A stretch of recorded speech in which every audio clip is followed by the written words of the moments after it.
quelle est la place des traîtres, c'est-à-dire des Judas, dans nos vies? Est-ce que ça n'apporte que malheur? Est-ce qu'on peut trouver un bien fondé dans ce qu'ils peuvent nous apporter dans leur traîtrise? Telle est la question que nous voulons répondre suite au questionnement concernant les amitiés que nous avons partagées. Salut à vous, bien-aimés dans le Seigneur. Nous vous bénissons de la part de Dieu notre Père, par Jésus-Christ, le seul Seigneur, le seul Sauveur, celui qui est, qui était et qui revient bientôt. C'est votre frère, l'esclave inutile de Jésus-Christ, votre serviteur Yannick, enseignant de la parole de Dieu et serviteur de Dieu, pasteur pour certains, prophète pour les uns, et bien d'autres. Hein. Voilà. Que le Seigneur vous bénisse. Merci pour vos encouragements et pour vos prières aussi. Et je salue tous les saints et toutes les personnes qui m'envoient beaucoup d'amour et beaucoup d'encouragement un peu de partout dans le monde entier, dans l'œuvre du ministère de Christ que le Seigneur m'a confié. Donc, nous parlons des traîtres et des Judas. Les gens veulent éviter les Judas. Comme nous avons commencé à parler des amitiés, les gens se demandent donc, alors, la place des Judas et des traîtres dans nos vies, comment il faut les traiter? Quel est leur rôle en fonction de ce qu'ils ont fait? Alors, la traîtrise a plusieurs niveaux. Vous voyez? Parce qu'il faut définir la traîtrise en fonction, en fait, l'homme définit la traîtrise en fonction de la loyauté envers peut-être un humain. Par exemple, si quelqu'un commet de mauvaises actions, il a un ami intime qui connaît ces mauvaises actions, si l'ami le dénonce, l'ami est vu au niveau des hommes comme un traître, mais pas au niveau de Dieu. Parce que c'est pour ça que j'ai dit qu'il faut définir la loyauté envers qui? Envers les hommes ou envers Dieu? Ou bien envers les hommes conformément à ce que Dieu attend des hommes. Voilà pourquoi les gens ne comprennent pas vraiment la notion des traîtres et du rôle de Judas. Judas était un traître. Il était parmi les apôtres du Seigneur. Mais c'était un traître qui avait une mission précise. Qui devait faire rentrer le Seigneur dans sa gloire. Qui devait permettre au Seigneur d'accomplir sa mission. Donc, il y a traître et traître. Donc, il y a des traîtres. Si vous craignez Dieu, si vous marchez dans les voies de Dieu, parce que Christ, il a été juste. Il n'a pas péché. Il a fait les choses correctement. Donc, la traîtrise de Judas, c'était juste par pure méchanceté, parce que c'était un bandit, c'était un voleur, et son but, voilà, il voulait recueillir un peu d'argent, et il croyait que le Seigneur devait peut-être se défendre là-bas, mais il rentrait dans le projet de Dieu parce que Christ devait être livré pour le sacrifice des péchés. Donc, en d'autres termes, dans votre vie, si vous marchez avec le Seigneur, Dieu prend plaisir à vos voies. Vos voies sont droites. Dieu va aussi permettre qu'il y ait des Judas, des traîtres, comme Judas, le traître auprès du Seigneur, pour vous permettre de passer un cap dans votre vie. Voilà pourquoi, comme j'ai dit, dans quoi vous mettez traître, dans quoi vous mettez Judas. C'est pourquoi je ne comprends pas parfois les gens, ils haïssent les personnes qui ont agi de façon méchante avec eux, qui ont été des traîtres, ils ont de la haine. Pourquoi? Parce que généralement, beaucoup, c'est dans des choses lugubres dans lesquelles vous vous êtes senti trahi. Mais si vous faites vraiment la volonté de Dieu, vous ne devez pas vous laisser intimider par ces choses. Pourquoi? Parce que chacun a un rôle qu'il accomplit pleinement. Vous voyez? Le traître a son rôle, comme Judas avait son rôle, pour faire rentrer le Seigneur dans sa gloire, pour que le Seigneur soit crucifié. S'il n'avait pas été vendu, il n'aurait pas accompli sa mission. Donc vous-même, il y a des choses que le Seigneur attend de vous dans votre marche, où il y aura des personnes comme des Judas qui seront fidèles dans leur trésorerie, dans les choses qu'ils font. Parce que Judas, lui, il était trésorier, il s'occupait de la caisse, mais il était fidèle dans la caisse. Il a vendu pour avoir l'argent. Il a vendu le Seigneur pour avoir l'argent. Donc, il allait livrer pour avoir l'argent. Mais il ne touchait pas l'argent de la caisse, vous voyez?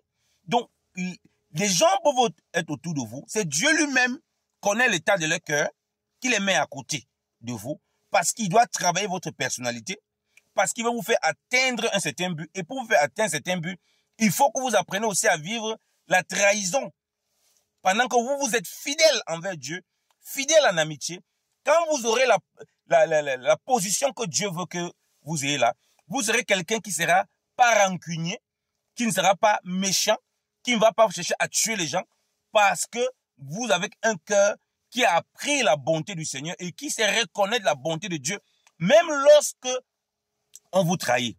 Vous voyez que l'amour du Seigneur était toujours intact. Judas lui-même, c'est pas motif de conscience qu'il allait lui-même se donner la mort. Vous voyez?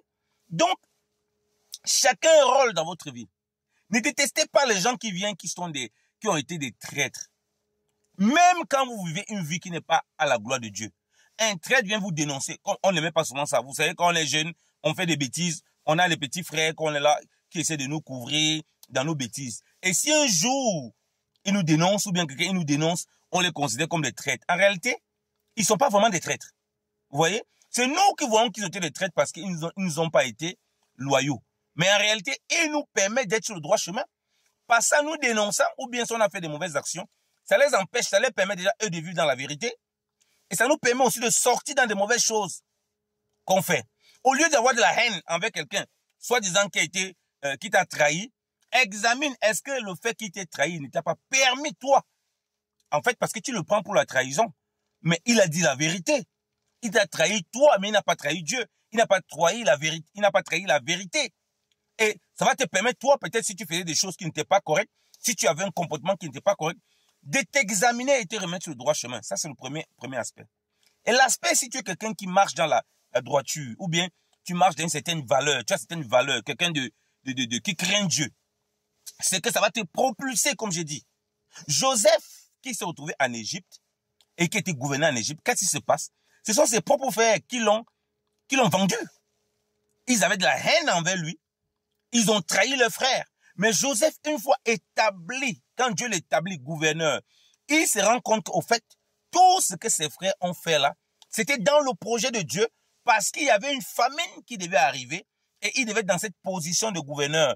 Mais pour avoir de la compassion, pour avoir de l'amour pour les gens, pour pouvoir faire tout ce qu'il devait faire pour le peuple, il fallait qu'il puisse pardonner ses frères, qu'il ait pu traverser les endroits où on l'a blessé, où on l'a accusé injustement, où on l'a enfermé en prison lorsqu'il est arrivé en Égypte.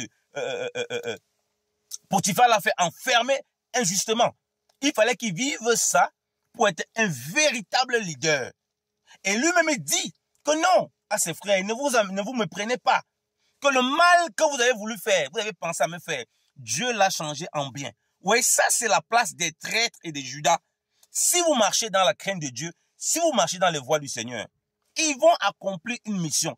Ils semblent être méchants parce qu'ils vont faire, soit Dieu va toucher leur cœur aussi, parce que Dieu va vous élever à un certain niveau, vous permet d'avoir accédé à certaines choses qu'il veut pour vous, tout en travaillant votre caractère, tout en travaillant votre personne, et tout en vous mettant à disposition certaines choses, mais il va aussi travailler ces personnes. Comme on a vu les frères de Joseph qui se sont repentis après, qui ont regretté leur acte, qui ont été nettoyés de leur méchanceté.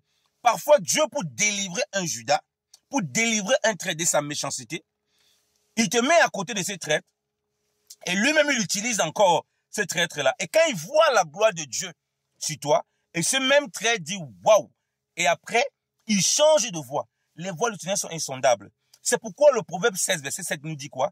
Quand Dieu prend plaisir aux voies d'un homme, il apaise même ses ennemis à sa faveur, à son égard. Donc, il dispose même ses ennemis. Vous allez voir que des gens qui vous détestaient, subitement, deviennent vos amis.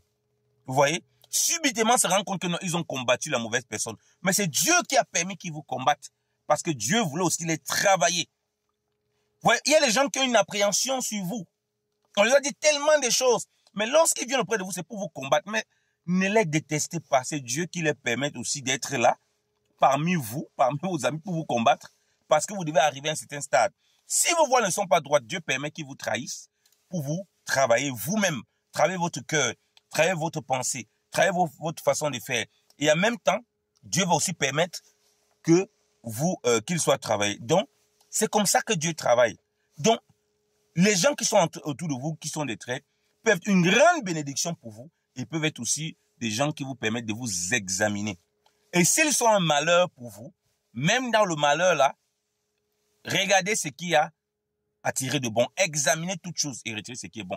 La Bible dit que Dieu a créé toutes choses pour un but, même le méchant pour le jour de la calamité.